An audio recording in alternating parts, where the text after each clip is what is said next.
Welcome to Focus Your Ads podcast. My name is Dan. I'm going to be your host today. We're going to be discussing target return on ad spend and target CPA. So that's what we're going to be going over today. We're going to dive into what it is and what I've actually seen lately, because there's been some changes that I've noticed with this type of bidding strategy and some kind of neat tricks that you can do. And actually, I'm going to make a note here because there was one thing that I want to make sure I touch on that often gets overlooked. So I just made myself a note just to make sure I come back to that. So let's talk about target return on ad spend and target CPA. What are they?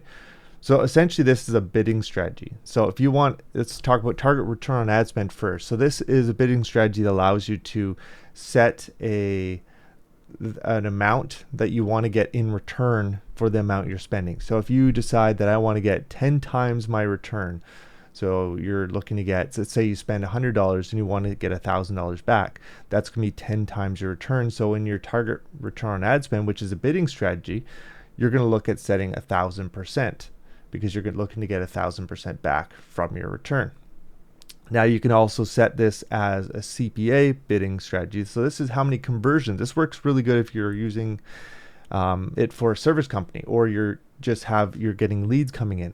This is where you'd set a CPA target. So you'd be looking at, say, I want to have every $10 I want to get at least a phone call or a lead form filled out. So every $10, that means my CPA is going to be $10 for my target. Now, why would you actually want to set this? Because Google, you can actually set this up so you have the maximum conversions or maximum conversion value. Those are bidding strategies as well. And the only difference between these two, if you actually go into the settings, is one has a checkbox and you check that setting off, and now you can adjust the CPA. There is one more setting you can go into, and that's what I made a note of. So we'll talk about that at the end, but because that's actually something special you can do in a different area. But for the most part, it's max conversions, and then you check the box off to set it for target CPA, and that changes the bidding strategy. Or you can go maximize conversion value, or check the box off and it's target return on ad spend. So why would you want to actually check that box off instead of going with maximize conversions?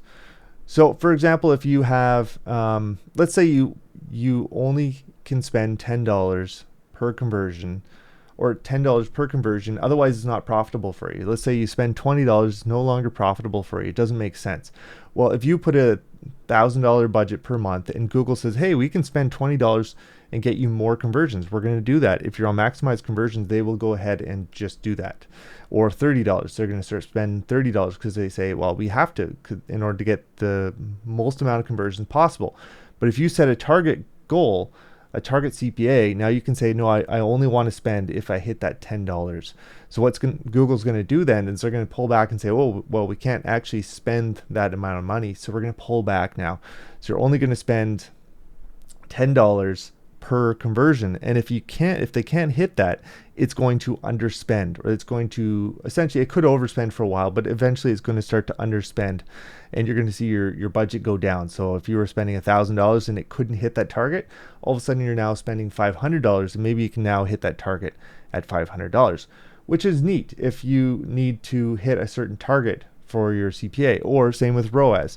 If you want to hit 10 times return on ad spend, and you're only hitting 6 times return on ad spend, if you set it to 10, now the system's going to try to bring that down all the way to a point where it can actually hit that 10 times return on ad spend. And the reason why it can get a higher CPA or a higher ROAS or a lower CPA when you have a smaller budget is because it costs less per click. It's less competitive. So if you're trying to get all the traffic possible, you're going to spend a premium on that traffic. But if you let the system spend less, it's going to cost less per click. It's also going to be more focused. So it's going to pick the terms that are more focused. It's going to do less experimenting, which can be a bad thing for you if you want to kind of grow. So if you're trying to grow, it might be a bad thing to have a target on these. So what is common practice with a target CPA or target ROAS? Like, what do we actually set this for? So if you're looking to set up a target ROAS, the standard advice is to set it around what you're getting right now. So if you're getting 600% return on ad spend, you're probably going to set this around 600%. return on ad spend, and then you might kind of creep it up a little bit slowly over time. The same with cost per acquisition. That's what normally what you do is you set it around the amount that you're getting. So if you're getting a cost per acquisition of $10, you'd set it for $10, and now it kind of stabilizes that $10 range. And it's good practice to do. And if you start to underspend and you want to get more traction, you can slowly increase it. If it's a return on, or if it's the CPA, sorry, you can increase it to get a little more traffic, right? But you're going to also increase that cost per acquisition. So now it's maybe $12, but you can kind of manually adjust it so it goes up, and then you can watch your spend start to increase. Same with ROAS. If you lower your ROAS a bit, you'll start to get a little more spend, and Google can now experiment a little more and try to find you new traffic. So that's the common practice with what you can do with a target CPA. What I've actually noticed though, and with my accounts lately, is I've actually tried setting this really high, like way beyond what my account's actually reaching. And I've always been cautioned about doing this, but lately we've had a bit of a kind of a slowdown. I don't know if it's just the way the world's going right now, but there's been a bit of a slowdown. So I didn't want to spend a ton of money and still, say if we're looking at getting a 600% return on ad spend, and we're only getting 400 now. So we've kind of set it around 400 for our target CP or return on ad spend. So now we're getting 400. We could increase it slowly, maybe 450. But what I've actually tried to do is increase it right to 600 or to 1,000%, even if we haven't really hit that before. And what I've noticed is the system is actually going out and finding that. And yes, my spend does drop. That's for sure. So my spend might get cut in half. But at that point, if I'm not profitable with the current return on ad spend and I want to be profitable, setting that up to a really high level is probably not a bad thing. Now, this probably won't work if you're brand new or if you're just starting a new account, because there's just not enough data. But if you've had a lot of data over time, it could be worth a try. Just setting it really high, let it run for a month, see if it can actually hit this new number. Because if you all of a sudden hit that 10x and yeah, you come down half the spend now, but now you're hitting 10 times return on ad spend. When the spend does need, when things do start to pick up again, your spend is going to pick up, which is going to mean that you're going to have higher revenue and you're going to stay around that 10x. So it's kind of something I've tried lately. I wouldn't suggest everyone tries this, but if you have an account and you're like, if you're struggling right now and your return on ad spend just isn't high enough, try increasing this, see what happens. Like, set it high.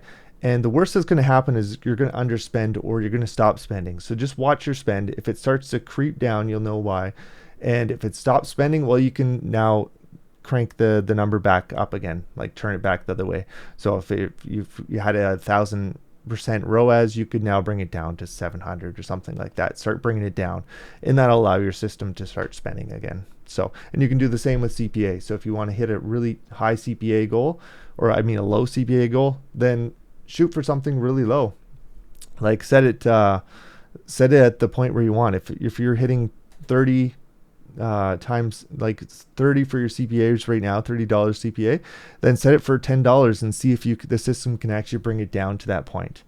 It's worth trying, because what can happen too is if you have a lot of keywords, a lot of wasted spend in there, it's going to help things focus in on the keywords that are actually producing. It's going to, like I said, do less experimenting. So you're not going to get that kind of experimental stuff happening, but you're going to hit that goal. So you don't want to have it completely as tight as possible, because what can happen is you're just not going to get that experimentation that's going to happen. You're not going to be able to expand or to scale. But if you need to kind of temporarily bring it down to a certain point and then kind of bring it back up later, that's what I would suggest. Just try it and see what happens. Worst case scenario, it underspends a bit. So what are the problems with target ROAS and target CPA? Well, one we've pointed out already is that you're just going to underspend. So if you're not hitting your goal, it's going to underspend, or worst case scenario, it's going to completely stop spending at all. So that is probably the biggest downside to setting a target CPA or target goal. The other thing that could happen is you're setting it too low. like say you're setting your sites too low, and you're saying, Google, you can do a lot of experimenting, do as much as you want. So Google's going to maybe experiment a little more than they would if you had a higher CPA goal. So you have to be careful with that. Or even maximize conversions or something, because now they're saying, well, you have the goal set so low, we can hit that easily. Now let's do some experimenting over here and try it out. So maybe it's set too low for you. And that's what I think could happen in a lot of cases if you're just setting it right at the level, right at your account level. So you want to have that set at an appropriate level that's going to work for your business, and then see if your account can spend at that level. So another thing to talk about here, and this is that hidden feature I want to touch base on. And this is going to be a little bit of a shorter episode, but I do want to just touch base on this because this is something that I've that a lot of times people are worried about in automated bidding, is that the CPCs go crazy. And it can happen where all of a sudden you're spending, let's say you're spending $10 per click, and you decide that you want to get more out of it. So you switch over to automated bidding from manual bidding or from max clicks. And all of a sudden you see clicks in there, $150, and that eats up your entire budget in one click. So that's kind of a problem. And Google's gambling on this high cost per click, right? And you're like, I don't like that, because now you only have one chance to get it right. And sure, if it becomes a client, great, you have a client out of that. But even still, that's a pretty big risk to take. So what you can do is actually use something called portfolio bidding. And this bidding strategy is actually built for multiple accounts. So if you have 3 campaigns in your account or 4 campaigns, you can actually spread that bidding strategy out over across all of them, or across all the campaigns. You can't do this with Performance Max, but you can do it with Search. And it's going to allow you to spread that bidding strategy out. So you can now have, say you set a target CPA of $10, you could have that set across all your campaigns. And what you can do is you can even create a shared budget between all those. So then that way the system is going to move between the different campaigns and try to adjust. And that's not what the reason I'd want to use this strategy. In this case, I like to control my budget. If I have things separated out into separate budgets, unless I have a reason for it, like for example, maybe I have 2 countries and I want to have them separate for kind of reporting purposes, but I want to actually kind of clump it all together as one big strategy, then I think having as a single budget would be okay, and single bidding strategy would be okay. But my goal with this would be I would use this on a single campaign, not even on multiple campaigns, just on a single campaign. And there's an advanced feature in there. So if you go in there and set a target, you have to set the target CPA or set the target ROAS, but there's an advanced feature in there that lets you set the maximum and minimum bids. So now you can take control. So I would be careful with this, because if you set it too low, you're going to smother your account. But if you set this, say for example, you're in that same scenario, you had the $10 cost per click on average. So maybe you don't want to ever go above $20 cost per click, because you're like, that's getting a little crazy. So you put a $20 limit on it. So now it's not going to spend more than $20 cost per click. And it's going to stay, you'll notice it'll never go above that $20 cost per click. Or the other thing that could happen too is if you're like, I don't want any cheap traffic, you could set a minimum cost per click and maybe set that at $5 to make sure you don't get any really cheap traffic that just might not be what you want. Because sometimes cheap traffic it's cheap for a reason, and it might not be what you want to be showing up for, and it might be wasting your budget. So you could also set a minimum. I don't use a minimum that often, but the maximum I do use on occasion, because I find that it just adds one extra level of control. So instead of going to maximize conversions in your campaign, you can actually go ahead and type in the search bar, you just type in portfolio and you'll find it, portfolio bidding. And then you have to add it to your campaigns. You have to create it separately, kind of like a shared budget. And then you can now add the campaigns that you want to control in there. So you could add just a single campaign. You could create a new one as well. If you want to have 2 different campaigns under 2 different portfolio bidding strategies, you can do that as well. So you can have 2 different campaigns, one have a different max CPC than the other one. So you can customize it completely and have as many of these as you want. Or you can have multiple campaigns under the same one. I just thought it was a really neat feature, and I don't see a lot of people talking about it, so I wanted to bring it up. So anyways, I hope this has helped, and I hope you got something out of this. If you did enjoy it, make sure if you're on YouTube, hit the thumbs up. If you're on the podcast, just know that we do have this on YouTube, and it is a video on YouTube. I don't show anything other than my face, but hey, if you want to join us, subscribe on YouTube, or if you want to review the podcast, that'd be awesome. And also, I do manage clients, I do manage accounts, and I do coaching. So if you're interested in either of that, go to focusyourads.com, and we'd be happy to kind of talk to you about it. Just send us a form fill or send us an email at support@focusyourads.com. And another thing too, we're about to start building a course out. So if you want to get on the waiting list for that course, we're going to be bringing it in at a really low price at the beginning. So if you want to get in on that right at the start, send us an email at support@focusyourads.com. Just put in there something about I want to join the course. It's going to be focused on service businesses to start. We might do an e-commerce one down the line. So in either case, send us an email, and we'd be happy to get you on the waiting list for it. And that way you get in on the early price. Okay. Hope you guys enjoyed. I'm losing my voice, so I will talk to you later. Take care. Bye.